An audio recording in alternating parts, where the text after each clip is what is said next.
अस्सलाम वालेकुम। उम्मीद है मेरे सब बहन भाई खैरियत से होंगे और मेरी दुआ है कि अल्लाह पाक आप सबको सेहत, हिदायत और आफ़ियत के साथ रखें। आज एक तो साग बनाया था, वो आपके साथ शेयर करने जा रही हूँ और साथ कुछ एक ज़रूरी ही बात है जो आपके साथ करूँगी। तो ये वीकेंड पे सबसे पहले तो ये नाश्ता बन रहा है और बस जैसे ऑमलेट बनाते हैं, ये टोर्टिया रैप जो है इसको मैंने एक साइड से पहले हल्का सा कुक कर लिया था और वो जो कुक्ड साइड होती है वो फिर अंदर अंदर की तरफ जाती है और बस इसकी साइड मैंने पलट ली थी। ये तो नाश्ता बन रहा था। तो बात जो है वो ये कि मैंने जो वीडियो पे टाइटल लिखा है कि परफेक्शन जो है ना वो अल्लाह ताला ने जन्नत में रखी है। तो हम लोग दुनिया में परफेक्शन ढूंढने लग जाते हैं। अगर हम ख़ुद को मुतमईन रखना चाहें तो उसके लिए अपनी सोच में एक बहुत बड़ी जो तब्दीली है ना वो हमें लानी होगी कि हर जगह पे हमें कोई ना कोई चीज़ ऐसी होगी जिस के ऊपर हमें कॉम्प्रोमाइज़ करना पड़ेगा। तो परफेक्ट तो कुछ भी नहीं होता है। हम अपनी ज़ात को भी देखें तो हम लोग भी तो परफेक्ट नहीं है ना। तो बस परफेक्शन जो है उसको आप कह लें कि ये हमें समझने की बात है कि दुनिया जो है ना वहाँ पे इस दुनिया की ज़िंदगी में हमें परफेक्शन कहीं पे भी नहीं मिलेगी, ना रिश्तों में मिलेगी और ना दुनिया के ज़िंदगी के आराम सुकून में मिलेगी। हमें हर जगह पे कुछ ना कुछ ऐसा होगा जिस पे हमें कॉम्प्रोमाइज़ ज़रूर करना पड़ेगा। तो सर्दियां हैं, पाकिस्तान में भी देखा जाए तो हर तरफ जो है वो या तो साग बन रहा है या फिर फ़िश बन रही है। तो आज आपको बताती हूँ कनाडा में साग का क्या सीन होता है। यहाँ मिलता है ब्रोकली का साग। सरसों का जो साग होता है जो हम पाकिस्तान में बनाते हैं वो नहीं होता। तो साग हम ले आए, उसको सबसे पहला मरहला जो होता है वो उसकी कटिंग करने का है।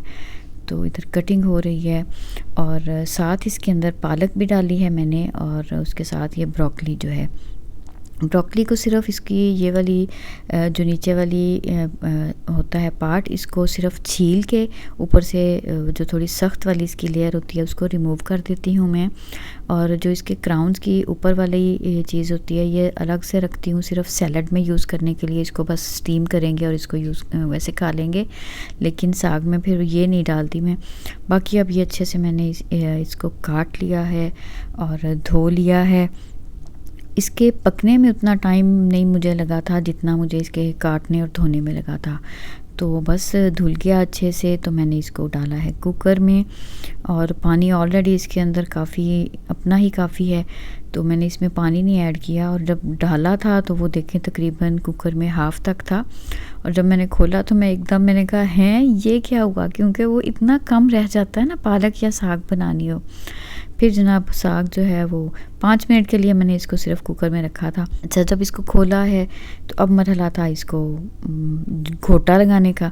तो उसमें फिर ये है कि नमक, मिर्च और हल्दी, बस ये 3 ही चीज़ें मैंने डाली थी और मेरे पास वो इसको जिसको कहते हैं ना घोटना, वो नहीं था। तो ये मेरे पास जो पाकिस्तानी स्टाइल की एक देसी मधानी होती है जिसको हम बोलते हैं पंजाबी में, वो थी। उसके साथ भी मैंने इसको अच्छे से मिक्स करती गई हूँ और ये अच्छा सा स्मूथ सा बन गया था।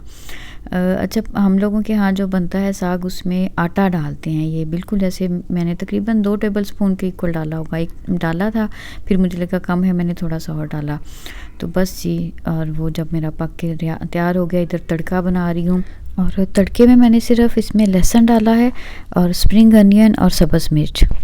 साग हो तो वो फिर मज़ा तो आता है ना जब साथ उसके गरम गरम पराठा हो और मक्खन के साथ बना हुआ पराठा और बिल्कुल ताज़ा बना हुआ साग जब खाया है तो जिसको कहते हैं ना कि बहुत ही मज़ा आया। वैसे तो साग के साथ मकई की रोटी अच्छी लगती है, लेकिन मुझे मकई की रोटी बनानी नहीं आती। और साग खाते हुए पाकिस्तान को याद किया और अपनी अम्मी को बहुत याद किया कि जब तक पाकिस्तान में रहे हैं कभी अपने घर में साग बनाया ही नहीं। हमेशा जो है वो अम्मी की तरफ से बन के आता रहा है। और इवन अब हम कनाडा थे तो मेरी अम्मी ने एक दफ़ा कनाडा में भी मुझे बना के भेजा था। मेरी एक खाला है यूएसए में, तो वो भी जब आएँ या हम वहाँ जाएँ तो वो भी ज़रूर बना के देती हैं। तो बस ये साग तो बन गया और बहुत मज़ा आया। कभी होता है साल में एक दफ़ा साग हमारे घर में बने तो वो बनाया था, बहुत मज़ा आया।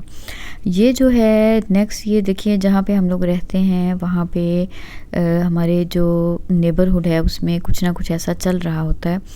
तो असल में ये ना प्रमोट करते हैं जितने भी छोटे छोटे अपने अपने तौर पे अपना छोटा छोटा बिज़नेस जो है वो कोई स्टार्टअप ले रहे होते हैं ना, उन लोगों को प्रमोट करते हैं। इनमें अक्सर जो हैं वो लेडीज़ हैं।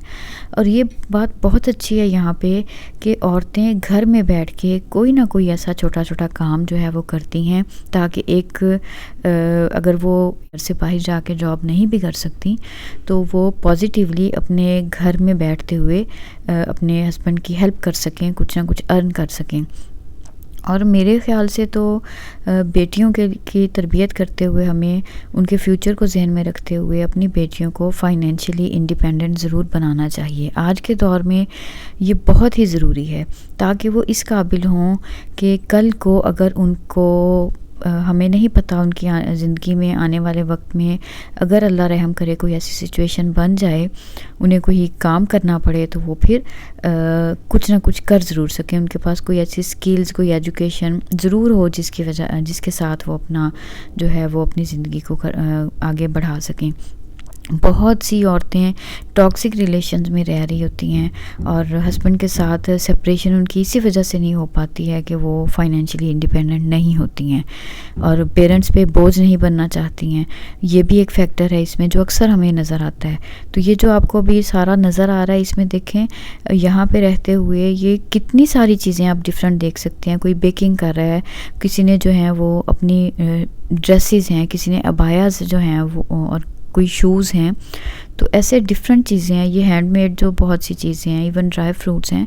तो बहुत सी लेडीज़ हैं जो इस तरीके से फिर किसी भी एक चीज़ को लेके तो अपना एक छोटा छोटा सा जैसे एक बिज़नेस जो है वो स्टार्ट कर लेती हैं और आहिस्ता आहिस्ता वो फिर इससे अर्निंग करने लग जाती हैं। तो बस हमें अपनी बेटियों को इस लिहाज से भी इंडिपेंडेंट करना है।